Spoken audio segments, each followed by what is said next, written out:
할렐루야. 자, 뭐 차례차례 하는 것도 좋지만 한번 좀 후울짝 건너뛰어서 사사기로 가보겠습니다. 사사기는 몇 장으로 이루어져 있습니까? 할렐루야. 21장입니다. 성경을 공부하실 때 이제 여러분들에게 여러 번 말씀을 드리지만 성경에는 쓸데없는 소리가 절대로 없다. 성경에 쓸데없는 소리가 절대로 없는 이유는 뭡니까? 그냥 하나님의 말씀이니까. 그거는 이제 믿음 좋은 분들 이야기고 사실은 경제적인 이유 때문에 그렇습니다. 경제적인 이유. 무슨 이야기냐? 성경이 기록된 것은 지금으로부터 가장 빨리 기록이 된 게 2000년 전이고 최하. 그 다음에 구약 성경 같은 경우는 그거보다 한 1000년 더 거슬러 올라가죠. 그래서 아무리 우리가 이렇게 좀 시대를 늦게 잡아도 성경이 기록된 거는 최하, 아주 제일 오래 기록된 건 아무리 늦게 잡아도 지금으로부터 3000년 전의 이야기예요. 3000년 전에. 그래서 사실 생각해 보세요. 3000년 전에 기록된 성경책이 지금까지 보존되어 있고 지금까지 우리에게 읽힌다라는 것, 이건 사실 기적입니다. 우리나라가 이제 고조선부터 따지면은 역사가 굉장히 오래됐다 그러는데 사실은 고조선 시대의 기록이 없습니다. 근데 고조선이 언제적이냐? 우리가 아주 기록에 대해서 뭐 여러 가지 이야기를 해봤자 한 2000년? 2000년 전의 이야기. 자, 그래서 3000년 전에 책을 쓸 때는 우선 어디다가 글을 썼어요? 3000년 전에는 돌에다가 새겼습니다. 그 다음에 진흙에다가 글씨를 쓰고 그 글씨 지워지지 않도록 진흙을 도자기처럼 구웠습니다. 그 다음에 또 파피루스라 그래가지고 성지순례 해보셨나요? 혹시 성지순례 하신 분들 한번 손 들어보시죠. 한 분, 두 분, 별로 없으시네. 네, 어쨌든 자, 성지순례를 이렇게 이집트 쪽으로 쭉 돌아오면 이집트에 가시면 꼭 한번 파피루스를 사게 되는데 그거는 뭡니까? 나무 그 갈대잎을 쫙 꺾어가지고 이렇게 발처럼 엮어가지고 말려서 그 위에다가 이제 잉크로 글씨 쓰는 거. 또 어디다가 글씨를 썼습니까? 양피지, 양가죽. 그래서 양가죽을 벗겨가지고 가죽을 잘 무두질해서 말려가지고 그 위에다가 이제 글씨를 쓰면은 어쨌든 가죽은 질기니까 오래 가죠. 문제는 가격입니다. 오늘날 양 한 마리가 얼마냐 물어보면은 30만 원 정도 한다 그래요. 그런데 성경책 한 권을 만약에 양가죽으로 지금처럼 종이가 없는 시대에 양가죽으로 성경책 한 권을 만든다라고 할 때 양 한 200마리가 필요하다 그래요. 그러면 양 200마리면은 이 성경책 한 권 만드는데 얼마? 30만 원 곱하기 200. 계산이 안 돼요? 600만 원? 아니요. 6천만 원입니다. 6천만 원. 자, 성경책 한 권을 필사하는데 6천만 원. 우선 사람의 인건비는 제외하고 재료비만 6천만 원. 거기에다가 이제 사람의 노력, 시간 다 들이려면은 한번 생각을 해보세요. 글자 한자 한자 쓸 때 잘못 써가지고 지우개도 없는데 그 지울 수도 없고 그렇다고 양가죽을 새로 갖다가 쓸 수도 없고 그래서 상식적으로 성경에는 쓸데없는 소리를 기록을 할 수가 없어요. 왜냐하면 너무 그 당시에 그 비싼 재료에 그 다음에 또 3000년 전에 글을 쓰는 사람들 한번 생각해 보세요. 오늘날에는 뭐 흔해 빠진 게 박사죠. 예, 그래가지고 뭐 발에 채이는 게 박사고 그 다음에 글씨 아는 거 뭐 대단한 일입니까? 대단한 일 아니죠. 그러나 3000년 전에 글을 쓸 줄 안다. 그거는 오늘날로 따지면은 뭐 최고의 석학이에요. 석학. 그러니까 최고의 석학이 엄청나게 비싼 재료에다가 이 성경을 기록해 나갈 때 쓸데없는 소리를 기록하고 싶어도 경제적인 이유 때문에 절대로 기록을 할 수가 없습니다. 그래서 사실은 이 성경을 공부할 때 하나님의 말씀이기 때문에라는 그 믿음, 뭐 그건 당연한 거지만 거기에 덧붙여가지고 경제적인 이유 때문에 우리는 성경에 대해서 신뢰를 해야 됩니다. 분명히 기록한 것은 의미가 있고 기록되어 있는 것은 분명히 우리에게 중요한 메시지를 전하고 있다. 그 믿음을 갖지 않으면 성경은 사실은 공부할 필요가 없습니다. 헛수고입니다. 두 번째로 성경을 공부하실 때 명심하실 게 있습니다. 무엇을 명심하셔야 되느냐? 우리 이야기라는 것. 남의 이야기가 아닙니다. 그래서 성경을 공부할 때 성경에 나와 있는 어떤 그 이야기가 그건 몇천 년 전에 저 이스라엘 땅에서 우리하고 상관없는 그 시대에 그 다음에 나하고 전혀 상관없는 사람의 이야기다. 그러면은 그거는 사실은 전설 따라 삼천리의 대본을 읽는 거하고 아무 차이가 없습니다. 성경을 읽는 이유는 하나님은 지금도 살아계시고 3000년 전에 아브라함에게 이야기하셨던 것처럼 지금도 나에게 이야기하고 계시고 사실은 하나님께서 다윗에게 역사하셨던 것처럼 지금 나에게도 역사하고 계시고 성경에 기록된 모든 이야기는 내 이야기다라는 그 믿음 없이 성경을 보면은 아무 의미가 없습니다. 그래서 이제 성경을 보실 때에는 여러분들은 어떻게 하셔야 되느냐 하면은 이제 성경 속으로 들어가서 내가 그 성경의 주인공이 되어야 되는데 성경을 차근차근 보시면은 아까도 제가 말씀을 드렸죠. 우리가 사실은 다 함이고 우리가 사실은 다 아담이고 하와다. 어쩌면 그렇게 우리들의 이야기인지 그것을 사사기를 통해서 한번 보도록 하죠. 사사기는 몇 장으로 이루어져 있다? 예. 왜 그 장이 중요하냐 하면은 조금 전에 제가 말씀을 드렸잖아요. 성경에 쓸데없는 소리는 기록한다 안 한다. 그런데 쓸데없는 소리를 절대 기록하지 않는데 분량이 많다. 그러면은 중요한 이야기예요? 중요하지 않은 이야기예요? 중요한 이야기예요. 분량이 적다 그러면 예, 그거는 뭐 의미는 있지만 상대적으로 그래서 성경을 여러분들이 보실 때 상대적으로 많은 분량을 차지하고 있는 내용은 확실히 중요한 겁니다. 상식적으로. 그렇죠? 칠판 보이세요? 네. 1, 2, 3, 4, 5, 6, 7, 8, 9, 10, 11, 12, 13, 14, 15, 16, 17, 18, 19, 20, 21장이 사사기입니다.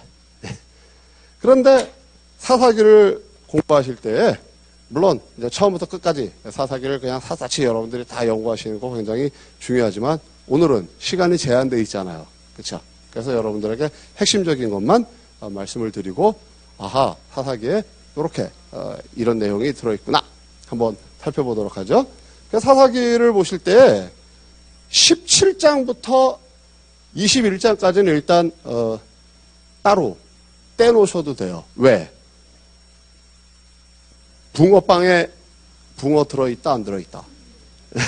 칼국수에 칼이 들어있다 안 들어있다. 17장부터 21장은 사사기는 사사기인데 여기에 사사는 있다 없다. 예, 없어요. 아, 눈치 빠르시네요. 예, 뭐 알고 계셨나 보죠. 예. 그래서 사사기 17장부터 21장에는 사사가 없어요. 다른 얘기예요. 다른 얘기. 사사기 안에 들어있지만 사사가 없는 이야기는 사실은 일단 우리가 사사에 대해서 알아보고 싶을 때 별로 아무 관계가 없는 그래서 이 사사와 관계없는 다른 이야기를 하고 있기 때문에 17장부터 21장까지는 이제 우리가 사사기를 공부하실 때에 별도로 이거는 공부를 하셔야 됩니다. 그래서 본격적으로 사사기에서 이제 사사에 대해서 공부를 한다 그럴 때에 1장부터 16장까지가 우리의 관심사인데 보면은 6, 7, 8, 9, 10, 11, 12, 13, 14, 15, 16 기드온, 입다, 삼손. 자, 기드온, 입다, 삼손. 사실은 이 세 사람의 이야기가 지금 6장부터 16장까지예요. 그러니까 사사기에 굉장히 많은 사사가 나오는 것 같지만 실질적으로 다른 사사들은 별로 분량을 많이 차지하지 않아요. 그냥 확인해 보세요, 한번. 예, 사사기 6장을 한번 펼쳐보세요. 누구 이야기가 나오는가. 사사기 6장에 기드온이 나오나 안 나오나 한번 보시죠. 나와요? 네. 6장에서 시작된 기드온의 이야기가 몇 장까지 이어지는 거 아니? 7장, 8장, 9장까지 이어집니다. 물론 9장, 10장은 기드온이 등장하지는 않아요. 그런데 누구의 이야기냐면은 이제 기드온의 아들들에 대한 이야기이기 때문에 10장까지가 기드온에 대한 이야기다 이렇게 보시면 돼요. 그 다음에 11장, 12장을 보시면은 입다 이야기 맞습니까? 예, 11장 1절에서 입다 이야기 시작하죠. 예, 그 다음에 12장에 입다 나옵니까? 나옵니까? 안 나옵니까? 12장에. 안 나오나요? 아이고, 예, 전 틀린 줄 알고 깜짝 놀랐잖아요. 예. 그 다음에 이제 13장에 보면은 어떤 사람이 그래요. 13장에 무슨 삼손이 나오냐고. 예, 나와요. 맨 끝에, 13장 맨 끝에.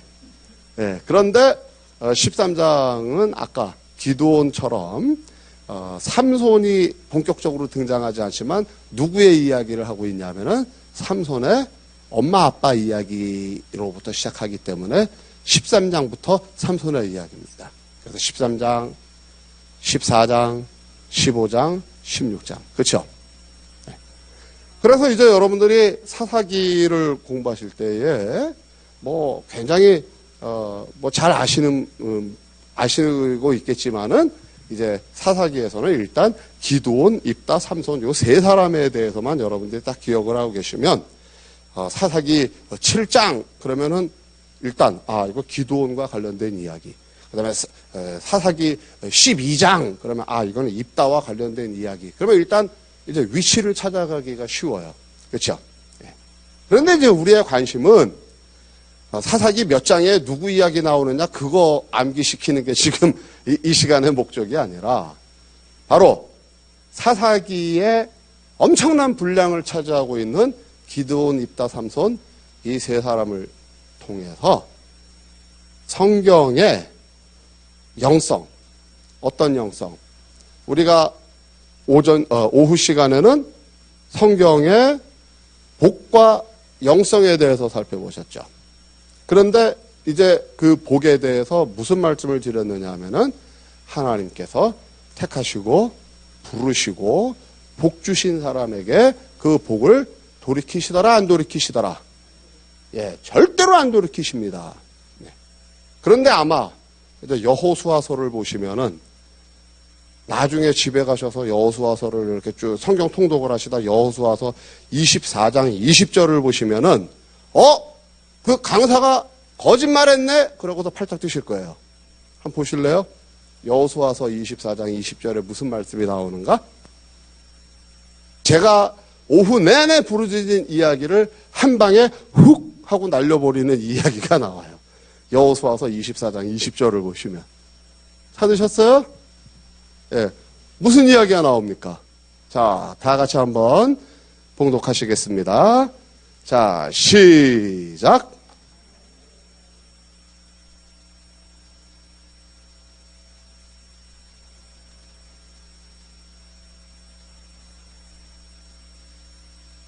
예. 제가 오후 내내 한 이야기하고 지금 반대되는 이야기입니까? 지지하는 이야기입니까? 그렇죠? 제 이야기가 더 신빙성이 있습니까? 여호수아가 직접 한 이야기가 신빙성이 있습니까? 제가 오후 내내 하나님은 복을 내리신 다음에 돌이키신다 안 돌이키신다? 안 돌이키신다 그랬는데 몇천 년 전에 여호수아는 미혹되지 말아라. 나중에 어떤 강사가 나타나서 그렇게 거짓말을 할 텐데 하나님은 복을 내리신 후에라도 돌이키시고 재앙을 내리신다. 어떻게 하면? 하나님을 섬기지 않으면. 그렇죠? 예. 근데 저는 거짓말을 한 게 아닙니다. 제가 왜 오후 내내 여러분들에게 히브리어를 가르쳤는지 여러분들은 잘 모르시겠지만은 제가 말씀을 드렸죠. 히브리어하고 한국말하고 다르다. 네. 제가 오후에 하나님께서 아담에게 복을 주시고 노아와 그 아들들에게 복을 주시고 제7째 날에 복을 주시고 바다의 그 물고기와 짐승들에게 복을 주실 때 공통적으로 똑같은 히브리어 표현을 사용한다 그러는데 무슨 단어인지 기억나세요? 할렐루야. 예, 예바레크. 예. 예바레크. 예. 예. 그래서 이 단어는 기본형이 바라크라는 단어예요. 바라크. 예. 하나님께서 복을 주신다. 여러분들이 뭐 히브리어를 자꾸 이야기를 하니까 기분 나빠하실지 모르지만 사실 여러분들은 히브리어 다 알고 계세요. 샬롬, 할렐루야, 아멘 다 히브리어예요. 유대인들 만나가지고 지금도 이스라엘에 성지순례 가셔서 할렐루야 해보세요. 그럼 저쪽에서 깜짝 놀라가지고 할렐루야 하고서 예. 지금도 사용하는 표현이에요. 할렐루야. 그 다음에 샬롬 그렇게 해보세요. 그럼 저쪽에서 손을 들면서 샬롬 그러죠. 샬롬이 지금 이스라엘 현지에서 안녕 하고서 쓰이는 표현이에요. 샬롬. 네. 아멘. 똑같아요. 아멘은 무슨 뜻이에요? 맞습니다. 맞고요. 그래서 유대인들도 누군가가 이렇게 하나님 말씀을 전했을 때 이러지 않고 아멘 아멘 이렇게 다 똑같이 아멘. 네. 그러니까 여러분들이 아시는 할렐루야, 샬롬, 아멘에다가 지금 단어 하나 더 붙인 거예요. 그렇죠? 바라크. 이거는 복주시다. 그게 가끔이 아니라 거의 하나님 우리를 축복하시옵소서. 이렇게 기도하시는 분들이 굉장히 많은데 그래서 사실은 지금 복을 못 받아요. 왜 그런지 아세요? 주여 우리를 축복하옵소서. 하나님께서 우리를 축복하시기를 원합니다. 그래서 절대로 복을 못 받는다니까요. 지금 다들 열심히 기도하는데 왜? 하나님은 복을 주시지 축복은 하나님이 하실 수가 없어요. 축복이 무슨 뜻인지 아세요? 복을 빌어주는 게 축복이에요. 축복이라는 말 자체가 복을 빌다. 그런데 참 이상하죠? 왜 그렇게 쓰는지 모르지만 하나님 우리에게 축복하옵소서라는 이야기는 하나님 우리에게 복을 빌어주십시오라는 이야기인데 하나님이 누구한테 복을 빌어요? 그래서 그렇게 기도하면 절대로 복을 못 받아요. 하나님 우리에게 복을 주십시오 이렇게 해야죠. 그 다음에 옆에 있는 권사님한테 그 다음에 목사님한테 목사님 저를 축복해 주십시오. 권사님 저를 축복해 주십시오. 목사님이나 권사님이나 전도사님이 하나님께 나를 위해서 복을 빌어주실 수는 있는데 하나님은 나를 위해서 복을 빌어주실 수 있다 없다? 없다. 그래서 성경을 보시면 성경은 정확하게 번역을 했어요. 하나님께서는 내가 반드시 너를 복주고 복주리라 그랬지 내가 반드시 너를 축복하고 축복하리라 하신 말씀 없으세요. 그러나 제사장은 축복하고 그 다음에 사람은 사람에게 다 축복을 해요. 성경 한번 나중에 통독하실 때 주의 깊게 보세요. 하나님이 주어로 사용이 될 때에는 축복이라는 말 전혀 안 나와요. 그냥 복을 준다 이렇게 나오죠. 그게 바로 예바레크입니다. 우리말에서 복주다. 그런데 여호수아 24장 20절에서는 히브리어로 복을 내리신 후에라도 할 때 그 복을 내리시다 할 때에 어떤 말을 썼느냐 하면은 헤티브라는 말을 써요. 예바레크라는 말을 전혀 쓰지 않아요. 바라크라는 말은 나오지 않고 헤티브. 헤티브는 무슨 뜻이냐면은 기본형이 토브라는 단어예요. 토브. 우리말로 무슨 뜻이냐면 좋다. 예. 그래서 해티브. 그럼 무슨 뜻이냐면 좋게 하다.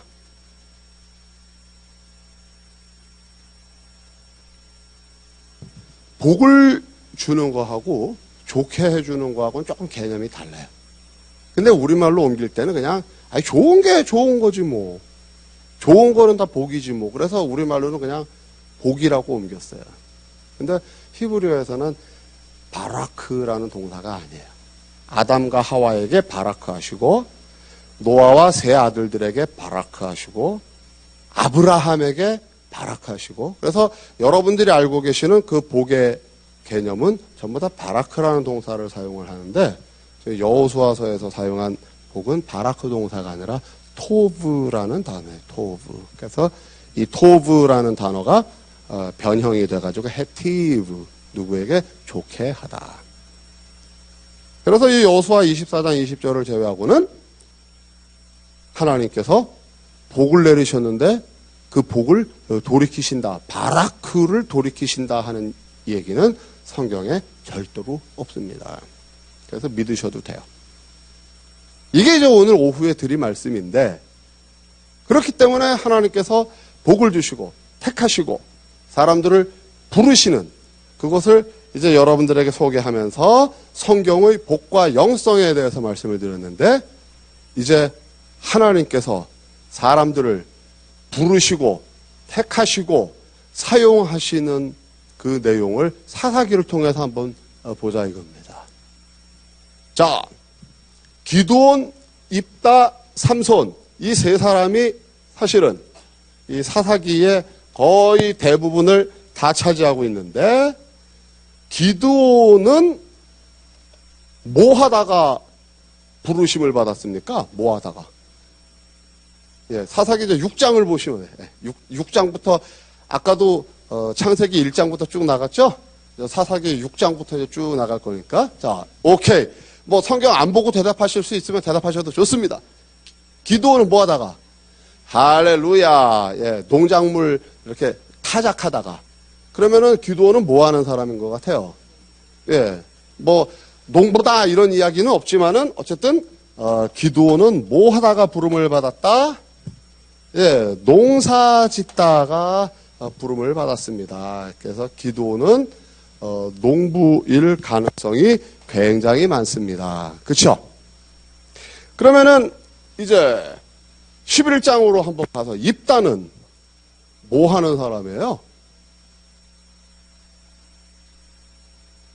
1절에 턱 하고 나오는데 입다. 용사. 할렐루야. 입다는 용사다. 예. 삼손은 13장으로 툭 넘어가면 삼손은 예. 나실인. 할렐루야. 예. 자, 이 사람들의 공통점은 뭡니까? 남자. 할렐루야.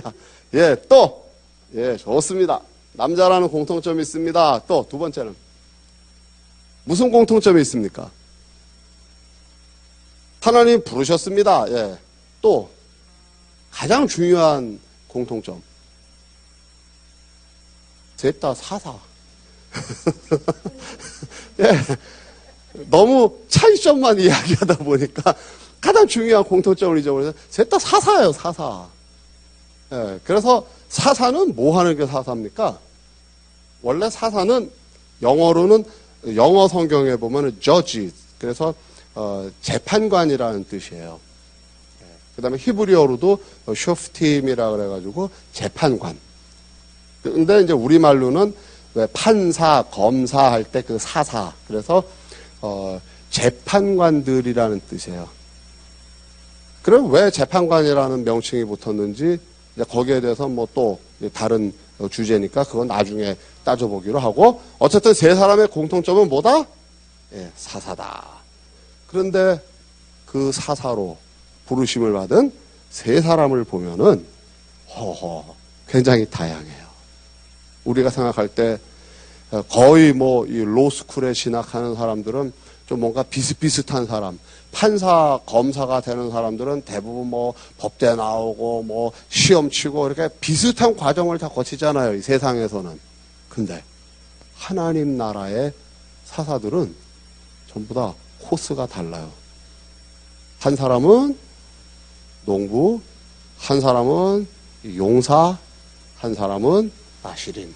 아주 철저한 종교인. 그러면 출신 성분은 다르지만 에이 뭐 다 똑같이 로스쿨 들어가서 뭐 이렇게 판검사 되는 것처럼 이 사람네들도 똑같은 과정을 거쳤을 거다. 아니요. 거치는 과정도 달라요. 기드온에게는 누가 나타납니까? 기드온에게. 천사. 왜 제가 이렇게 뜸을 들일까요? 천사인 것 같은데 중요한 것은 항상 성경에서 사용하는 표현을 쓰십시오. 예, 뭐라고 써 있어요? 예, 사자. 사자 그러면은 요새 아이들은 동물원의 사자라고 생각하는데 이 사자는 무슨 뜻이에요? 예, 그냥 사자가 아니라 여호와의 사자. 예. 왜 천사라는 말에 제가 갸우뚱하고서 사자로 바꿨을까요? 이유가 있어요. 여호와의 사자는 사실은 천사로 번역을 해요. 영어 성경에서는 angel. 근데 히브리어에서는 이 여호와의 사자가 천사뿐만이 아니라 사람도 사자. 자, 히브리어로는 말악.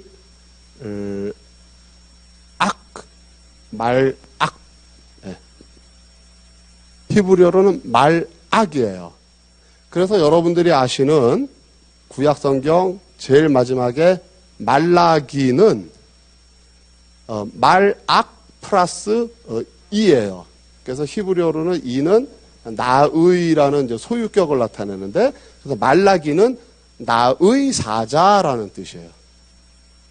그러니까 말라기는 천사에게 나의 사자라고 그러는 것이 아니라 지금 하나님의 말씀을 전하는 선지자에게 나의 사자라는 제목을 쓴 거예요.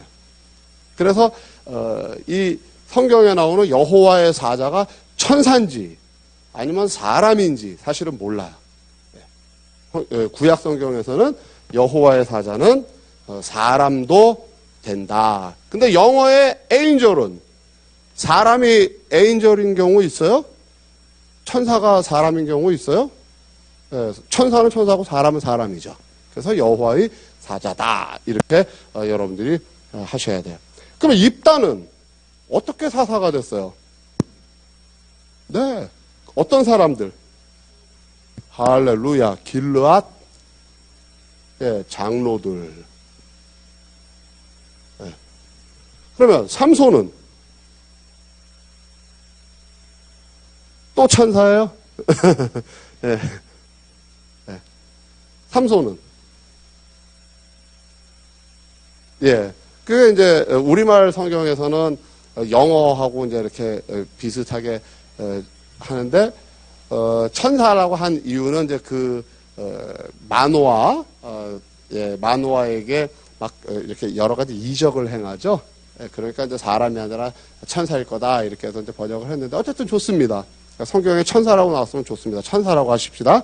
그런데 중요한 사실은 삼손은 그 천사를 봤어요, 안 봤어요? 못 봤어요. 그 천사는 삼손의 부모들을 상대했지 삼손하고는 전혀 상대 안 해서 삼손은 어떻게 해서 사사가 됐어요? 삼손이 사사가 된 건 그거를 부모님이 이렇게 하시는데 아유 우리가 쓰는 말 있잖아요. 모태사사. 네. 그러니까 사사가 되는 과정들을 보세요. 출신 성분은 농부죠. 용사죠. 나시린이죠. 출신 성분 달라요. 그런데 사사가 되는 과정을 한번 보세요. 여호와의 사자가 나타나가지고 너는 하나님이 함께 하신다. 이스라엘을 구원해라. 미디안 사람들을 네가 한 사람 치듯이 막 칠 거다. 그 다음에 입다는 하나님이 나타나시지도 않고 여호와의 사자가 나타나지도 않고 그냥 길르앗 장로들이 와가지고 우두머리를 세우고 삼손은 그냥 태어나면서부터 모태 사사 자기는 알지도 못해요. 그렇죠? 네. 이렇게 사사가 되는 과정도 굉장히 다르다. 그 다음 기드온에게는 자녀가 몇 명이나 있었나요? 딸 빼고 아들만. 기드온에게. 자, 기드온에게 아들이 몇 명 있는가는 어디를 보시면 되는 거 아니? 8장을 보시면 돼요. 그렇죠? 네, 8장에 나오나요? 8장입니까? 9장입니까? 찾으셨어요? 예. 하하. 몇 명이라고요? 70명. 네. 그런데 정확하게 이야기하면은 70명 플러스 하나 더 있어요. 그렇죠? 예. 예. 뭐 본부인들이 있고 또 본부인들 외에 또 그냥 이 아내가 있어가지고 70 플러스 한 명. 입다에게는 예. 아들이 없고 예. 외동딸. 그래서 색깔을 좀 바꿀게요. 여기는 외동딸 하나, 여기는 70 플러스 1, 여기 외동딸 하나. 삼손은 예, 아예 자녀가 없어요. 아들이고 딸이고 아무도 없어요. 그러니까 사사가 되는 과정도 다르고 출신 성분도 다르고 그 다음 그 후사를 보니까 기드온은 70 플러스 하나 남겼고 입다는 하나 남겼고 딸 하나 있었고 그 다음에 삼손은 아예 없었고 그렇죠? 자 이제 마지막으로 기드온은 누구랑 싸웠나요? 예, 누구? 미디안. 예. 그 다음 입다는 자, 그러니까 항상 여기 11장, 12장 여기 보시면 돼요. 입다는 누구랑 싸웠습니까? 할렐루야. 암몬 족속들하고 싸웠습니다. 그 다음, 삼손은 블레셋. 네.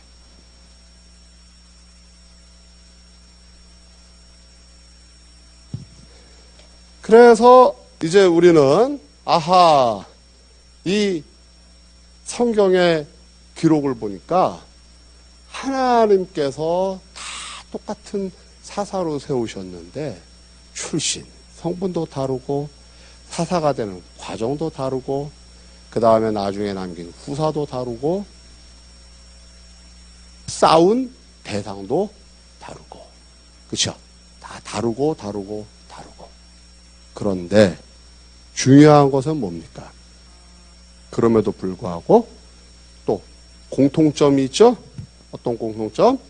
전부 다 하나님께서 똑같은 사사로 세우셨다라는 공통점. 두 번째는 자녀가 70명이나 있었어도 결과적으로는 기드온에게 자식이 남았다 안 남았다. 예, 이 간신히 살아서 도망간 요담이 막내 아들이 하나 남긴 했는데 어디로 가버렸는지 결과적으로는 기드온에게도 후사가 남았다 끊어졌다. 예, 71명이나 있었는데 결과적으로 기드온에게도 후사가 없어졌습니다. 남지를 않았습니다. 그 다음 입다는 딸 어떻게 됐어요? 서원을 해가지고 겨우 딸 하나 있던 거 서원 잘못해가지고 어쨌든 걔도 어떻게 됐죠? 후사 없어졌죠. 삼손은 애초부터 후사가 없죠. 이상하지 않아요? 왜 이 사사들이 전부 다 후사를 남기지를 못했을까? 전부 다 하나님께서 이 사람들에게 공통적으로 큰 승리를 주셨는데 그 승리의 결과 자손 대대로 그 가문이 번성하고 뭔가 영광스럽게 살아야 좀 정상일 것 같죠. 그런데 이 사사들의 공통점은 뭐냐면은 당대에 하나님께서 큰 승리를 주셨는데 후사가 남았다, 남지 않았다. 남지 않았다. 이제 여러 가지 우리가 이야기를 할 수 있는데 이제 이 후사와 관련을 해서 여러분들이 한번 보실 부분이 있어요. 자, 사사기 8장을 보십시다. 사사기 8장을 보시면은 우리 22절에서 23절 한번 보세요. 자, 여기다가 사사기 8장 22절에서 23절을 보시면은 이제 여러분들이 재미있는 표현을 보실 수 있습니다.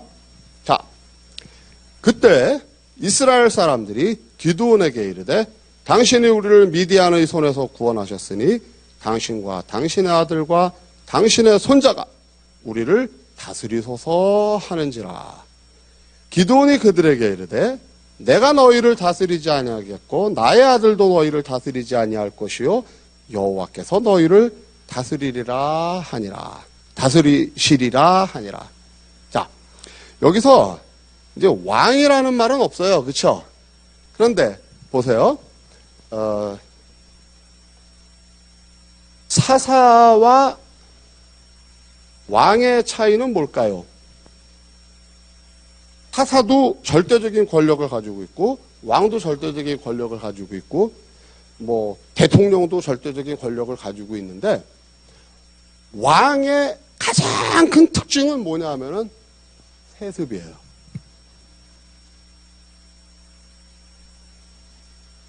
아무리 절대적인 권력을 가지고 있다 할지라도 자기 임기 끝난 다음에 딱 물러나면 그거는 왕이 아니에요. 그 다음에 아무리 별 볼 일 없었어도 다른 사람이 경쟁자가 없이 무조건 자기 아들에게 또는 자녀에게 그 권력을 물려주면 그게 왕이에요. 그래서 지금 이 사사기 8장 22절에 보시면은 이스라엘 사람들이 기드온에게 뭐라고 이야기를 하는가 보세요. 당신도, 당신의 아들도, 당신의 아들들의 아들도 우리를 다스리십시오. 이 얘기는 바꿔서 이야기하면 기드온 보고 뭐가 돼달라는 거예요? 왕이 돼달라는 이야기입니다. 그러니까 기드온이 노. 나 안 다스릴 거고 내 아들도 안 다스릴 거고 바꿔서 이야기하면 우리는 왕이 안 될 거고 누가 왕이 될 거다? 예, 여호와께서 왕이 되실 거다. 그러니까 이제 우리가 이 사사기 8장 22절에서 23절을 보시면은 이 사사기에 나오는 대표적인 이 세 사람의 이 사사들 다음에 후사가 남지 않은 것은 어떻게 보면은 하나님께서 사용하시는 방법이에요. 그러니까 그거는 철두철미하게 하나님의 그 귀한 사역은 역사는 당대에 끝나는 거예요. 그러니까 내가 안 한 거 뭐 내 아들이 뭐 안 한 거 내 손자가가 아니에요. 하나님의 역사는 누구와 누구의 문제냐면 나와 하나님의 문제예요. 그래서 가끔 이런 분들이 있어요. 내가 하나님께 예, 손수건 여기 있습니다. 예, 감사합니다. 예, 휴지가 좋기는 한데 예, 이걸로 딱 끄면은 예, 이게 휴지가 혹시 딱 묻으면 예, 자 감사합니다. 그래서 우리가 가끔 이런 분들이 계세요. 내가 이제 하나님께 소명을 받았는데 이제 뭐 나는 지금 나이도 많이 먹었고 그다음에 힘도 없고 뭐 별로 능력도 없는데 이제 그냥 내 자녀들한테 이제 이 일을 맡긴다고 그러신 분들이 계시는데 하나님 나라에서는 그게 없어요. 네. 하나님 나라에서는 하나님은 나를 부르신 거지. 그 다음에 나를 부르셨는데 내가 못하면은 그건 끝난 거지. 뭐 내가 저기 하나님의 일을 내 맘대로 누군가에게 물려줄 수 있는 게 아니에요. 그거는 왕이나 하는 짓인데 사사는 아무리 능력이 있어도 왕이 아니에요. 그래서 우리가 이제 이 사사기를 보면서 하나님께 쓰임을 받는다라고 할 때 이 하나님께 쓰임을 받는 거는 굉장히 철두철미하게 개인적으로 쓰임 받는 거예요. 내가 뭐 농부건, 그 다음에 뭐 별 볼 일이 있건 없건 하나님은 지금 누구를 원하신다? 나를 원하신다. 나를 원하신다. 그래서 내가 임무 완수했으면은 그걸로 끝나는 거예요. 그 다음에 내 다음 세대를 하나님께서 선택해서 쓰시든 안 쓰시든 그건 누구 소관? 그건 하나님 소관이에요. 내 소관이 아니에요. 그래서 이 사사기가 이제 굉장히 중요한 게 뭐냐면은 이제 사무엘 상하, 열왕기 상하로 이제 넘어가게 되면 또 얘기가 달라지는데 일단 사사라는 어떤 거기에서는 철두철미하게 밑에를 볼 것도 없고 위에를 볼 것도 없고 아버지가 사사였기 때문에 내가 사사고 아니요. 아들이 내가 사사였기 때문에 아들이 사사고 아니요. 그 다음 우리 지파가 계속 사사였기 때문에 기드온은 어디 지파 출신인가요? 예. 항상 6장 보시면 나와요.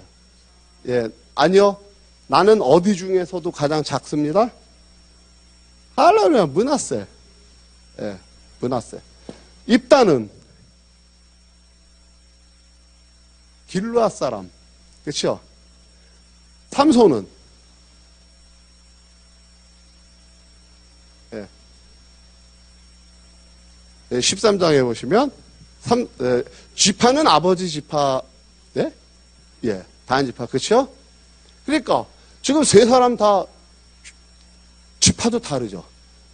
그러니까 우리 단 지파에서 사사가 나왔으니까 계속 단 지파에서 사사한다? 아니요.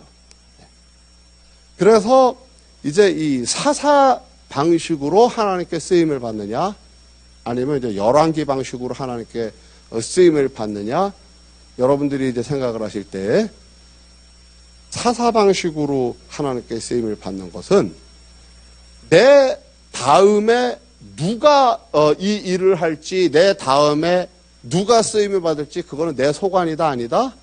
그거 전혀 신경 안 쓰는 게 사사 방식이에요. 아시겠죠? 그래서 이제 이 사사기에서는 여러분들이 이 후사가 전부 다 없다라는 것을 일단 중요하게 좀 염두에 두실 필요가 있어요. 그러니까 지금 여러분들이 이제 사사 시대로 들어가게 되면은 이 자리에 있는 모든 사람들이 다 쓰임을 받을 수 있는 거예요. 진짜 그야말로 하나님의 영이 임하면 누구든지 하나님의 일을 할 수 있는 거예요. 열왕기 시대로 들어가게 되면 그건 아니에요. 다윗 가문만 이제 하나님의 일을 할 수 있어요. 근데 사사 시대에서는 다윗 가문이 아니라도 누구든지 하나님의 영이 임하기만 하면 하나님의 일을 할 수 있다. 가장 극적인 이야기, 누구든지 할 수 있다라는 것의 가장 극적인 이야기가 입다가 대표적이죠. 네, 입다는 무슨 출신이에요? 네, 기생의 아들이다. 네. 그러니까 아주 굉장히 출신 성분이 낮고 우리가 생각할 때는 전혀 지도자가 될 수 없는 처지임에도 불구하고 하나님께서 쓰시고자 하면은 얼마든지 쓰임 받을 수 있다라는 대표적인 것이 이제 입다를 통해서 여러분들이 보실 수 있습니다. 그런데 기드온은 어떤 사람이냐 하면은 기드온과 하면은 그 다음에 따라오는 말이 뭡니까? 기드온과 300용사. 예. 그러면은 기드온이 어떤 사람 같이 보이세요? 되게 용감한 사람 같이 보이죠? 그런데 기드온은 사실은 소심남입니다. 자, 기드온이 얼마나 소심한 사람인지 6장 한번 보실래요? 자, 6장을 보시면은 여호와의 사자가 두둥 하고 나타나서 뭐라고 이야기하는 거 아니? 12절 보십시다. 여호와의 사자가 기드온에게 나타나 이르되 큰 용사여 여호와께서 너와 함께 계시도다 하매 기드온이 뭐라 그럽니까? 오, 감사합니다. 주여, 할렐루야, 마라나타, 뭐 이렇게 환영을 합니까? 아니요. 아이고, 여호와께서 함께 하시는 거 좋아하시네. 두 번만 함께 하셨다가는 여호와께서 함께 하시는데 이 모양, 이 꼴이에요. 그러니까 굉장히 아주 뭔가 사람이 좀 부정적인 사람이에요. 그리고서는 14절 보시면은 여호와께서 그를 향하여 이르시되 야, 네가 가서 네 힘으로 이스라엘을 미디안의 손에서 구원해. 내가 너를 보냈잖아. 그랬더니 15절. 아이고, 보십시오. 내가 뭘로 이스라엘을 구원합니까? 15절 보시면은 정말 기드온은 되게 웃긴 사람이에요. 그 다음에 뭐라고 이야기하는 거 아니? 나의 집도 므낫세 중에서 약한 집이고 나는 또 내 아버지 집에서 가장 작은 자입니다. 그랬더니 16절 여호와께서 그에게 이르시되 내가 반드시 너와 함께하리니 네가 미디안 사람 치기를 한 사람을 치듯 하리라 하시니라. 그랬더니 뭐라 그래요? 또 17절에서 이번에는 표징을 보이소서. 그랬더니 이제 19절에 염소 새끼 하나 가지고 그 여호와의 사자가 지팡이로 불이 나오는 표징을 보여주죠. 그러면은 아니 불을 봤으면은 좀 믿을만 하죠. 근데 또 뭐라 그래요? 22절 기드온이 그가 여호와의 사자인 줄을 알고도 뭐라고 이야기를 하는 거 아니? 아이고 이제는 내가 죽게 됐네. 그랬더니 야, 너 안 죽어. 그랬더니 뭐라고 합니까? 이제 36절로 쭉 넘어가서 뭐 그런저런 이런저런 사건들이 쫙 있었는데도 36절쯤 갔으면은 이제 벌써 나가서 싸워야 되는데 36절에서 뭐라고 이야기하는가 보십시오. 이미 말씀하신 같이 내 손으로 이스라엘을 구원하시려거든. 그래서 이제 37절부터 40절에 그 유명한 이야기, 양털 뭉치가 졌든지 양털 뭉치는 빼놓고 땅만 졌든지 보여주십시오. 자, 어떻게 생각하세요? 이 정도로 여러분들이 누군가에게 심부름을 시키려고 그러는데 이 핑계 저 핑계 계속 핑계 대면서 제가 어떻게 합니까? 다른 사람 시키세요. 아니야. 너 할 수 있어. 그러면 내가 할 수 있다는 증거 보여주세요. 그래? 너 이렇게 할 수 있잖아. 또 다른 증거 보여주세요. 그래? 이렇게 해. 이렇게 할 수 있는 사람이 없습니다. 그래서 여러분들이 이제 이 기드온과 관련해서 무엇을 보셔야 되는 거 아니? 기드온 이야기를 보여주는 이 핵심은 사실은 300용사의 이야기가 아닙니다. 이 300용사가 나가서 싸우기 전까지 하나님께서 기드온에게 양털 뭉치, 그 다음에 또 미디안 사람들의 그 진에 가서 꿈을 듣게 하시고 얼마나 하나님께서 많은 표징으로 그 다음에 하나님의 말씀으로 기드온에게 이야기를 하시는지 그 모든 과정을 보시면서 여러분들은 어디에 주목을 하셔야 되느냐 하면은 핑계 많고 말 많고 뺀질뺀질한 사람이라 할지라도 하나님이 포기하신다 안 하신다. 이게 굉장히 놀라운 사실이에요. 그래서 사실은 이 성경 공부할 때 우리가 주의해야 할 점이 있어요. 인물별 성경 공부를 이렇게 하시는 분들이 계시는데 성경에서는 그 인물이 뭘 했냐가 중요해요. 그런데 중요한 사실은 뭐냐면은 그 인물들이 그러한 일을 하는데 하나님께서 어떻게 반응하시느냐가 사실은 핵심이에요. 이렇게 뺀질대고 이렇게 거부하는데도 불구하고 저 같으면 성질 급한 저 같으면 그래 됐어 관둬. 야 네가 와서 해. 아니면은 아예 한 대 그냥 딱 때리면서 야 너 말고도 할 일 할 수 있는 사람 수없이 많은데 내가 너한테 시켜줬으면 영광으로 하지 뭐 이렇게 말이 많아 하고서 한 번쯤 화를 낼 법한데 하나님께서 기드온과의 그 모든 활동 가운데 화를 한 번이라도 내시더라 안 내시더라. 이게 놀라운 겁니다. 그래서 많은 사람들이 야 구약의 하나님은 무서운 하나님이고 신약의 하나님은 사랑의 하나님이다 하는데 천만에요. 하나님께서 당신이 택한 사람 쓰시는 방법을 보면은 이거 하나님은 정말 하나님이 천사예요, 천사. 얼마나 참을성이 많으시고 얼마나 설득력을 가지시고 내가 반드시 너와 함께 한다니까. 아니 너는 정말로 미디안 사람 칠 수 있다니까. 그래 표준 이렇게 보여줄게 이렇게 보여줄게. 그래도 못 믿겠어? 그러면 이리 와봐. 미디안 사람의 진에 가서 그 사람들이 이야기하는 꿈을 한번 들어봐. 7장에 보시면은 기드온과 300용사가 전쟁하러 가기 전에 하나님께서 기드온을 데리고 미디안 사람 진영에 가서 미디안 사람들이 이야기하는 꿈을 듣게 하신다고요. 그래서 아까 제가 오후에 여러분들에게 강조했다시피 하나님께서는 당신이 복 주신 그 사람을 배후에 누가 있는 게 보이는 거예요. 아, 참. 그래서 제가 참 하나님 그렇죠. 이스라엘에서 공부할 때 제가 이제 그렇게 고백을 했던 기억이 나요. 뭐 그렇게 실력이 뛰어난 것도 아닌데 그 유대인들 틈에서 공부할 수 있게 해주신 거 이건 진짜 하나님의 은혜입니다. 더군다나 학위까지 받게 해주신 거 이건 기적입니다. 하나님이 하셨습니다. 그렇게 제가 고백을 했거든요. 그러면 하나님이 진짜로 그렇게 하셨으면은 하나님이 그렇게 하신 이유는 뭐 하시려고? 할렐루야. 그러니까 제 맘대로 저기 안 한다 그러고서 할 수 있는 일입니까? 아닙니까? 예.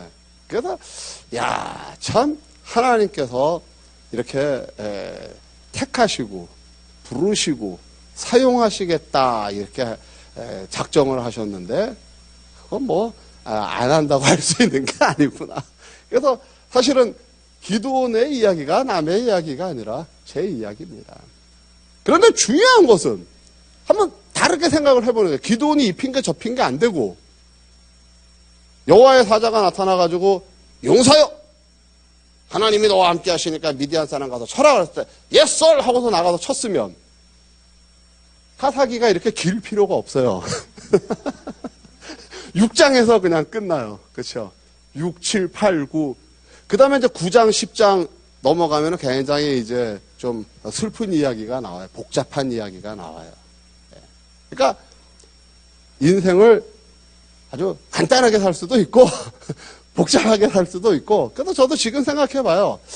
야, 이렇게 저렇게 방황하지 말고 애초부터 그냥 직선으로 가서 지금 좀 책도 한 100권 냈을 거고 오히려 또 더 이렇게 연구를 할 수 있었을 텐데 그러나 덕분에 기드온이 사사기에 저렇게 많이 등장하는 것처럼 그래서 저도 덕분에 이제 이렇게 또 여러분들하고 함께 말씀을 나눌 수 있는 기회가 주어진 게 아닌가. 그래서 이래도 감사, 저래도 감사. 결론은 하나님께서 쓰시고자 하시면 반드시 쓰신다. 그거를 이제 여러분들에게 확실하게 말씀을 드리는 거예요. 자, 입다는 뭐가 문제입니까? 입다는 아까 우리가 살펴본 것처럼 사사가 되는데 여호와의 사자가 나타난 것도 아니고 그냥 사람을 통해서 사사가 됐어요. 그렇죠? 그런데 입다가 누구를 끌어들이느냐 하면은 하나님을 끌어들여요. 입다가 끌어들여요. 어떻게? 뭐를 통해서? 서원을 통해서, 서원. 그러니까 서원이라는 거는 하나님이 끌어들이는 게 아니라 사람이 하나님을 끌어들이는 게 서원이에요. 이해하시겠습니까? 그러니까 입다는 자기가 용사고 길라 장로들이 볼 때도 입다가 나가서 싸우면 이길 수 있을 것 같고, 그럼에도 불구하고 입다는 뭐 나름대로 불안했겠죠. 그러니까 하나님, 이 암몬 자손을 내 손에 넘겨주시면 가장 먼저 나오는 그 인물을 제가 번제로 드리겠습니다라고 이제 그 전쟁에 사실은 입다가 하나님을 끌어들이는 겁니다. 그래서 우리가 이제 곰곰이 생각을 해야 되는데, 모든 주도권은 하나님이 주셔야 돼요.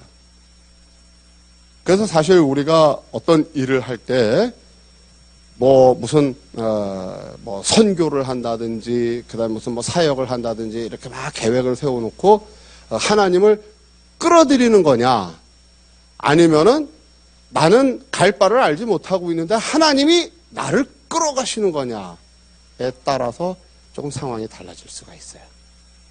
서원 자체가 나쁜 거는 아니에요. 서원 자체가 나쁜 거는 아닌데 위험한 거예요. 우리 뜻대로 되지는 않아요. 모든 것이 내가 원하는 대로 다 이루어지게 되면은 그다음부터는 하나님이 주도권을 가지신 게 아니라 사람이 하나님을 이끌고 가는 거기 때문에 하나님께서는 어느 정도 제동을 닦으세요. 그래서 입다의 경우는 여러분들이 입다의 서원을 어떻게 생각을 하시면 편하냐 하면은, 때로는 사람이 자기 일에 하나님을 끌어들이려는 시도를 하는 경우도 있구나. 자, 이제 오늘의 하이라이트 삼손입니다. 삼손은 13장부터 16장까지 이제 삼손의 이야기인데, 13장만으로도 굉장히 여러 가지 이야기를 할 수 있지만 14장을 보십시다. 제일 먼저 누구 이야기가 나오나요? 삼손과 함께. 14장에 보시면은, 자, 만약에 14장을 여러분들이 드라마로 만드신다고 할 때 삼손과 함께 주인공으로 누구를 내세우실래요? 삼손의 여자. 근데 사실은 여자가 아니에요. 아내예요. 그렇죠? 자, 이제 15장을 여러분들이 딱 보시면은, 자, 15장에서 또 삼손이 계속 전투를 하는데 역시 누가 등장을 합니까? 15장에는 여자가 안 나오나요? 15장에는 한번 우리 확인을 해보시죠. 15장에서는 나귀 턱뼈로 이제 사람 죽인 이야기가 나오는데, 사실은 무엇 때문에 벌어진 일이냐면 그 14장에 여자 때문에 벌어진 일이죠. 그래서 여기를 여자원, 그렇죠? 그다음에 이제 16장에 가면은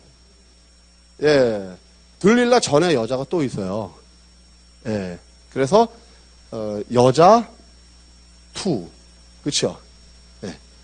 그 다음에 16장 4절부터인가요? 4절에 여자 3. 그런데 이제 여기서 당하는 거죠. 그러면 이제 여러분들 한번 삼손의 활동을 보시죠. 삼손은 다른 말로 이야기하면은 요즘 그 태양의 후예들 보시나요? 여기 안 보시나요? 취향이 아니신가 보다. 역시 다. 송중기는 아시나요? 아무래도 좀 연세가 조금 여긴 좀 이렇게 높으셔서, 여기보다 좀 낮은 분들은 아이고 송중기 욕했다간 큰일 나요. 그래가지고 남자들이 좀 불만이 굉장히 많아요. 자기 애인하고 아내를 전부 다 송중기한테 뺏겨가지고, 그 태양의 후예에 나오는 특전사 대위, 그 드라마에서 아주 그 군인으로 나오는데 전부 다 남자들이 욕을 하죠. 아니, 세상 천지에 무슨 해외에 파병이 돼가지고 허구한 날 연애만 한디야? 대한민국 군대에서 어디 가가지고 저렇게 허구한 날 헬기 타고 다니면서 연애하는 대위가 어딨어? 그래서 남자들은 툴툴대는데 그거 겉으로 이야기했다간 큰일 난대요. 여자들이 너무 좋아해가지고 조용해! 시끄러! 어디서 감히 송중기 욕이야! 그리고서는 막 화를 내기 때문에 남자들끼리만 모였을 때 저거는 군대도 안 갔다 온 작가가 쓰는 각본이야. 그러고서 막 남자들은 이제 투덜투덜 말이 많은데 보면은 진짜 저도 그 드라마를 본 적은 없는데 이제 인터넷에서 이렇게 기사를 보면은 허번날 연애만 해요. 연애만. 근데 삼손이 지금 그 짝이에요. 그렇죠? 우리는 사사기 그다음에 뭐 사사 삼손 그러니까 대단하다라고 생각할지 모르는데 뭐 가만히 보니까 뭐 허건날 여자 때문에 막 불 지르고 여자 때문에 사람 죽이고 여자 때문에 싸우고 삼손의 그 활동에 있어서 여자 빼면은 다른 이야기가 없어요. 삼손이 몇 년 동안 사사 노릇했게요. 갑자기 여쭤보니까 기억이 안 나시는데 20년입니다. 20년. 자, 어디 나옵니까? 성경에서 한번 확인을 해보시죠. 자, 16장 제일 마지막에 보시면 나오겠죠? 16장 제일 마지막에 보시면 삼손이 이스라엘의 사사로 몇 년 동안 지냈더라? 20년 동안 지냈더라. 그런데 여러분, 성경에 쓸데없는 소리는 기록한다 안 한다? 그럼 20년 동안에 얼마나 많은 일들이 있었겠어요? 그런데 왜 20년 동안 사사 노릇 하는데 수없이 많은 일들이 있었을 텐데 성경에서는 전부 다 여자 얘기만 기록을 했을까요? 그만큼 삼손의 삶에 있어서는 여자가 중요한 역할을 했다. 그런 이야기겠죠. 그래서 이제 이 여자 문제를 이야기할 때 여러분들이 기억하셔야 될 게 있어요. 첫 번째 여자는 아내였습니다. 그렇죠? 두 번째 여자는 뭐 기생이었고 세 번째 여자는 들릴라였습니다. 자, 제가 무슨 뜻으로 말씀을 드리는지 지금 이해하시나요? 첫 번째 여자는 아내였고 두 번째 여자는 기생이었고 세 번째 여자는 들릴라였습니다. 그 얘기는 여자가 셋이나 있었는데 이름이 밝혀진 여자는 요 세 번째 여자가 유일한 여자입니다. 이름을 밝혔다는 사실은 그만큼 중요한 인물이라는 거죠. 그러니까 왜 중요한 인물인지 아세요? 첫 번째 여자는 아내였음에도 불구하고 두 번째 여자는 뭐 더더군다나 기생이니까.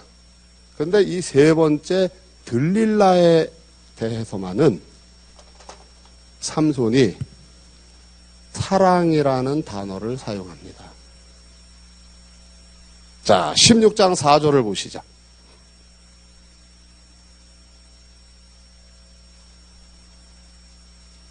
이후에 삼손이 소렉 골짜기에 들릴라라 이름하는 여인을 모함에 사랑하네.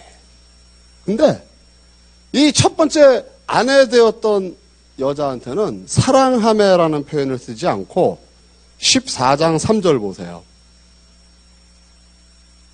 그의 부모가 그에게 이르되 네 형제들의 딸들 중에나 내 백성 중에 어찌 여자가 없어서 네가 할례 받지 아니한 블레셋 사람에 가서 아내를 맞으려 하느냐 하니 삼손이 그의 아버지에게 이르되 내가 그 여자를 좋아하오니.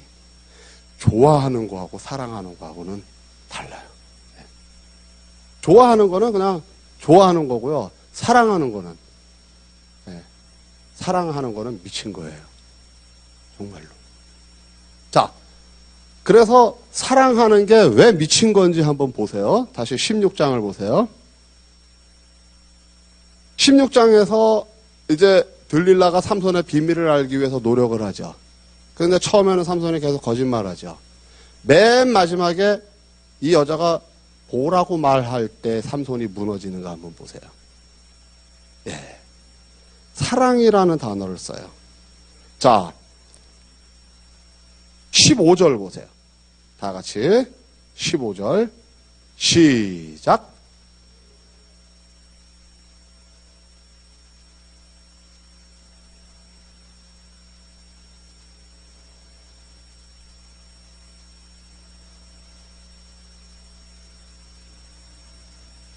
자, 그러니까 핵심이 뭡니까? 어떻게 네가 나를 사랑한다고 이야기해? 비밀을 얘기해야지, 사랑하면. 그러면서 16절 보세요. 날마다 뭘로? 그 말로. 나 사랑해? 그럼 비밀 얘기해. 나 사랑하지도 않으면서 뭐 마음도 나한테 있지 않으면서 어떻게 사랑한다고 얘기해. 계속 그 말로 날마다 조르니까 자 16절 삼손의 마음이 번뇌하여 어떤 지경이라? 죽을 지경이라. 그러니까 삼손이 들릴라를 진짜로 사랑한 거야, 안 한 거예요? 진짜로 사랑했으니까 마음이 번뇌해서 죽을 지경이 된 거죠. 사랑 안 했으면은 죽을 지경 안 돼요. 그래서 이제 우리가 무엇을 기억하셔야 되느냐면은 믿음, 소망, 사랑, 그 중에 제일은 사랑이라. 그러면은 문제가 없어야 되는데 삼손은 뭐 때문에 문제가 된 거예요? 사랑 때문에 망한 사람이에요. 그래서 들릴라를 너무 사랑을 해가지고 결국에는 들릴라한테 비밀을 이야기하고 눈 뽑히고 비참하게 죽었잖아요. 그럼 믿음, 소망, 사랑 그 중에 제일은 사랑이라고 하는데 그럼 어떻게 해야 되나요 이제? 너희는 더 큰 은사를 사모하라. 내가 새로운 길을 너희들에게, 더 좋은 길을 너희들에게 보이리니 사랑은 오래 참고, 사랑은 온유하며, 사랑은 모든 비밀 다 얘기해주고, 사랑은 눈 뽑혀서 끌려가가지고 연자맷돌 돌리다가 죽어도 사랑이고. 그렇게 하실래요? 뭐가 문제입니까? 사랑 때문에 망한 남자가 성경에 또 한 사람이 있습니다. 삼손 말고. 누굴까요? 할렐루야! 예, 빙고! 가자! 예. 사랑 때문에 망한 남자가 한 사람 또 있는데 바로 솔로몬입니다. 열왕기상 11장을 보세요. 열왕기상, 사사기에서 이제 뒤쪽으로 좀 많이 가셔서 열왕기상 11장. 자, 1절. 다 찾으셨어요? 네. 성경에서 사랑이라는 단어 함부로 안 씁니다. 우리는 그냥 뭐 기분 좋으면 아유 목사님 사랑해요. 아유 뭐 전도사님 사랑해요. 우리는 나라 사람들은 참 이 사랑이라는 말을 아주 함부로 막 이렇게 남발을 하는데 외국에서도 이렇게 보면은 사랑이라는 단어 사랑할 때만 씁니다. 진짜로. 그래서 I love you 그럼 끝나요. 근데 정말로 결혼을 하고 싶다, 그 다음에 같이 살고 싶다 하기 전에는 love라는 말 안 써요. 근데 성경에서도 사랑이라는 단어, 아까 성지순례 갔다 오신 분 오실 때 이스라엘에서 비누 이렇게 사가지고 오셨나요? 성지순례는 안 갔다 오셨어도 이스라엘 성지순례 갔다 오신 분들이 이렇게 비누 사다 주는 거 받아보신 적 있으시죠? 네. 무슨 비누들을 갖다 주시던가요? 그 비누 혹시 상표 이름 기억나세요? 네. 아이고 뭐 그런 것까지 기억을 해. 근데 기억을 하셔야 돼요. 네. 아하바. 기억나시는 분 계세요? 네. 그쵸? 아하바. 아하바가 히브리어로 사랑이라는 뜻입니다. 그래서 삼손이 들릴라라 이름하는 여인을 사랑하매 할 때 히브리어로 아하브라는 단어를 씁니다. 아하브. 네. 그래서 이제 성지순례 가서 여러분들이 비누를 사실 때 그 아하바 비누를 보시면은 늘 삼손과 들릴라를 생각을 하십시오. 그런데 지금 여러분들이 보시는 열왕기상 11장 1절에서도 솔로몬이 많은 여인들을 뭐 했다? 사랑하였다. 근데 제가 슬쩍 빼먹었죠. 많은 여인들 앞에 뭐가 있어요?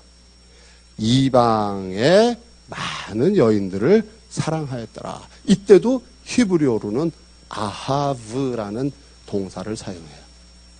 네, 아하바 이거는 명사고 아하브 그럼 이건 동사인데 네, 아하브.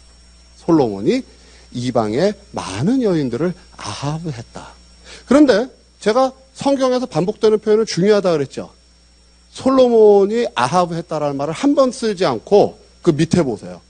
2절에 보시면은 여호와께서 일찍이 여러 백성에 대하여 이스라엘 자손에게 말씀하시기를 너희는 그들과 서로 통환하지 말며 그들도 너희와 서로 통환하게 하지 말라. 그들이 반드시 너의 마음을 돌려 그들의 신들을 따르게 하리라 하셨으나 솔로몬이 그들을 뭐 하였더라?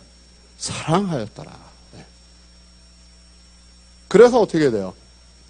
열왕기상에 나오는 솔로몬의 이야기를 보시면 열왕기상 2장부터 아니 1장부터 사실 솔로몬이 쭉 등장을 하는데 솔로몬이 이제 왕이 되는 게 2장에서 왕이 되거든요. 열왕기상 2장부터 10장까지 솔로몬에게 아무 문제가 없어요. 지혜가 뛰어나죠. 권세가 충만하죠.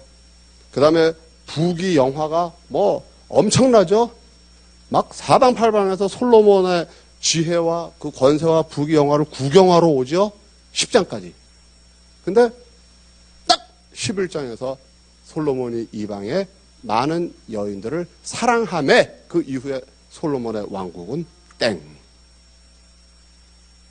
무슨 이야기입니까?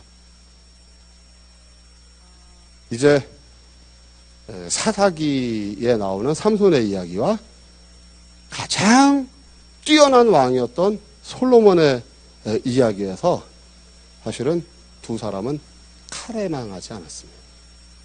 그럼 뭐 대부분 뭐 여자한테 망했다. 아니요. 여자가 아니라 사랑 때문에 망했습니다. 사랑.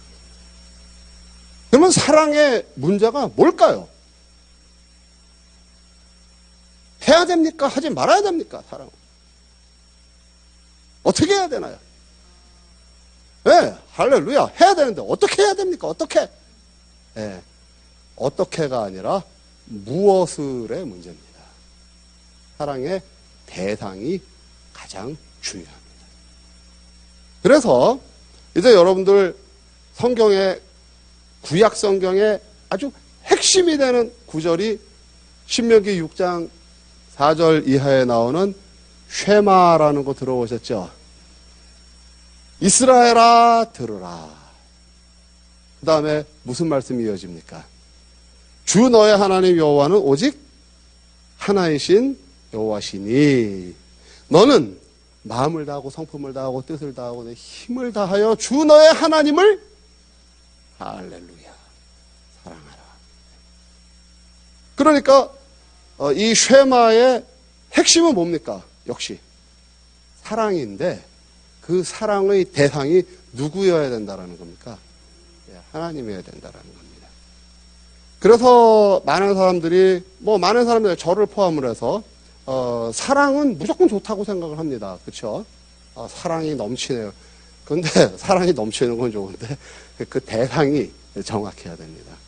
대상이 잘못되는 순간 사랑은 엄청난 파괴력을 가지고 천하의 솔로몬을 천하의 삼손을 한 방에 보낸 게 사랑입니다. 그래서 가장 큰 계명이 뭡니까? 네, 사랑. 그런데 누구 사랑? 하나님 사랑. 두 번째는 사랑. 근데 누구? 이웃. 그 다음에 예수님이 세 계명을 너희에게 주노니 서로 사랑하라. 그래서 사실 서로 사랑하면 문제가 없어요. 문제는 뭡니까? 들릴라는 삼손을 사랑한 것 같습니까? 사랑하지 않은 것 같습니까? 예. 삼손만 사랑했어요. 이방의 왕비들은 솔로몬을 사랑했어요? 사랑하지 않았어요? 짝사랑이 위험한 겁니다. 잘못된 짝사랑. 예.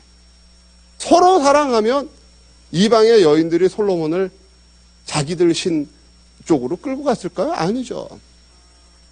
그래서 사실은 성경에 가장 예수님이 정리해 주신 가장 큰 계명, 두 번째 계명, 세 계명 공통은 사랑인데 거기에서 가장 중요한 핵심은 뭐냐면은 대상을 정확하게 명시했다라는 겁니다. 하나님을 사랑해. 왜? 하나님은 배신하지 않으시니까. 배신하지 않으실 뿐더러 오늘 오후부터 지금 계속 강조하는 게 뭡니까? 하나님은 복을 주신 다음에 아무리 잘못을 했어도 그 복 취소하시더라 안 하시더라? 안 하시더라. 그 다음에 아무리 말 많고 그 다음에 이리 빠지고 저리 빠지고 하더라도 당신께서 택한 사람 포기하시더라 안 하시더라? 안 하시더라. 그게 사랑이죠. 우리가 하나님을 사랑한 것은 하나님이 우리를 먼저 사랑하셨기 때문이다. 그래서 하나님을 사랑하라라고 강력하게 이야기할 수 있는 이유는 뭐냐면 하나님은 한 번도 그 사랑을 배신한 적이 있다 없다. 하나님의 사랑은 배신하지 않아요. 이웃을 사랑해야 되는 이유는 뭡니까? 이웃을 사랑하는 이유는 설령 배신을 당했다 하더라도 이웃이니까. 이웃에게 배신당한 거 뭐 그거는 누가 갚아주시면 되는 거예요. 하나님이 갚아주시면 되는 거예요. 그런데 예수님은 어디까지 나가세요? 원수까지 사랑해요. 그거는 하나님이 책임져 주실 수 있으니까. 그래서 이제 우리가 이 사랑의 대상 문제를 이야기를 할 때에 이 들릴라라든지 이방의 여인들은 나의 원수가 아니에요. 하나님의 원수입니다. 그래서 예수님이 원수를 사랑하라라고 이야기를 할 때 이제 제가 뭐 거기까지 이야기를 하면은 조금 이렇게 좀 월권이 될 수 있겠지만은 여러분들이 이제 혼동되실까봐 정리를 해드리는데 성경에서는 하나님의 원수와 나의 원수를 구분합니다. 내 원수라 할지라도 하나님의 원수가 아닐 수가 있어요. 나는 정말 어떻게 얄미워 죽겠어. 정말 쟤만 보면은 막 기분 나빠. 원수야 원수. 근데 하나님은 그 사람을 사랑하실 수가 있어요. 성경의 대표적인 경우가 뭡니까? 탕자의 비유에 나오는 큰아들과 작은아들. 큰아들은 지금 아버지 재산 다 털고 돌아온 그 동생이 원수 같을까요? 아니면 친구 같을까요? 원수 같죠? 근데 아버지는 지금 그 탕자를 원수 취급합니까? 아니면 아들 취급합니까? 그렇기 때문에 내 원수라 할지라도 하나님의 원수가 아닐 수 있기 때문에 예수님은 원수를 사랑하라라고 말씀하신 겁니다. 그런데 내 원수가 아닌데 하나님의 원수일 수가 있어요. 이방의 여인들, 다른 신을 섬기는 이방의 여인들은 솔로몬이 볼 때는 아름답고 친절하고 상냥하고 사랑스러울지 모르지만 하나님께는 원수예요. 그래서 사랑을 하면 안 되는 거예요. 하나님의 원수는. 그 다음 삼손이 지금 들릴라를 사랑을 했는데 들릴라의 신분에 대해서는 이야기하지 않지만 소렉 골짜기에 사는 들릴라라 이름하는 여인. 소렉 골짜기는 블레셋 사람의 땅이에요. 블레셋 여인이에요. 블레셋 사람에 대해서는 이제 사무엘을 나중에 여러분들에게 강의를 할 때 특별히 이 블레셋과의 전투가 굉장히 중요한데 블레셋은 성경에서 하나님의 원수로 등장을 해요. 그 근거는 글쎄 나중에 기회가 되면 또 제가 말씀을 드리겠습니다만 참고로 알아두십시오. 그래서 하나님의 원수일 경우에는 사랑하라라는 말을 하지 않습니다. 그래서 신약 성경에서 요한 2서 같은 경우에 보면은 적그리스도, 그 다음 이단, 거기에 대해서는 길에서 마주치거든 인사하지도 말아라. 자, 예수님의 산상수훈하고 어긋나잖아요. 아니 원수까지 사랑하라 그랬는데 아니 나하고 뭐 교리가 다르다 그래서 이단이라 그래서 신천지라 그래가지고 인사도 하지 말아라. 근데 벌써 예수 그리스도를 부인을 하고 하나님의 아들을 부인하는 경우에는 우리의 원수가 아니라 누구의 원수가 되면 하나님의 원수, 예수 그리스도의 원수이기 때문에 그거는 사랑의 대상이 될 수가 없는 거예요. 그래서 마귀를 뭐하라 그랬습니까? 대적하라 그랬잖아요. 마귀는 사랑의 대상이 아니에요. 그래서 이제 여러분들에게 오늘 가장 중요한 핵심을 말씀을 드리려고 제가 이제 이 삼손의 이야기를 꺼내는 건데, 정말 제일 중요한 게 뭐냐면 영분별입니다. 물론 영분별 잘못하면 생사람 잡을 수 있어요. 그럼에도 불구하고 영분별 해야 됩니다. 왜? 성경에서 하라 그랬기 때문에. 뭐라 그랬습니까? 요한일서에서. 모든 영을 다 믿지 말고 하나님께로부터 온 영인지 아닌지 구별하라. 정말로 믿습니까? 예, 제 얘기가 아니라 요한일서 아예 그냥 1장부터 하는 이야기입니다. 모든 영을 다 믿지 말고. 그래서 때로는 우리가 인간적으로 볼 때는 연약하고 불쌍하고 사랑스러울 수도 있지만은 영적으로 볼 때에는 대적하는 영이네. 지금 하나님의 일을 파괴하려는 영이네. 영적으로 뭔가 정체가 이상하다. 그런 대적할 수 있어야 돼요. 근데 그거는 굉장히 어려워요. 왜? 자칫하면 생사람 잡을 수 있기 때문에. 그러나 반드시 필요해요. 왜? 마지막 때일수록 미혹하는 영이 넘쳐나기 때문에. 좋은 게 아닌 겁니다. 모든 사람에게 친절하라고요? 그러면 솔로몬 같이 돼요. 모든 사람을 다 사랑하라고요? 그럼 삼손 같이 돼요. 아닙니다. 마지막 때에 우리가 정말로 인간적으로는 아무 문제가 없어요. 친절하고 상냥하고. 그런데 영적으로 하나님의 일에 대적을 하고 그 사람하고만 뭔가 하다 보면은 자꾸 하나님의 일을 세우는 것이 아니라 하나님의 일을 파괴하는 것 같다? 그럴 때 과감하게 사탄아 물러가라라고 이야기 함부로 하지 마세요. 네. 그러나 해야 됩니다. 손오공 이야기에 이런 이야기가 있어요. 그 서유기에 보시면 이제 갑자기 이거 설교하다가 삼장법사 이야기하려니까 좀 이상한데, 굉장히 의미 있는 이야기라 여러분들에게 말씀을 드리는데, 이제 삼장법사 일행을 이제 데리고 손오공이 이제 랄라룰루 이제 지금 서쪽으로 갑니다. 서쪽으로 이제 가는데 중간에 그 요괴들이 그냥 그 일행을 방해를 하죠. 근데 막 괴물로 나타나면은 저팔계 하고 사오정하고 전부 다 싸워서 이기고.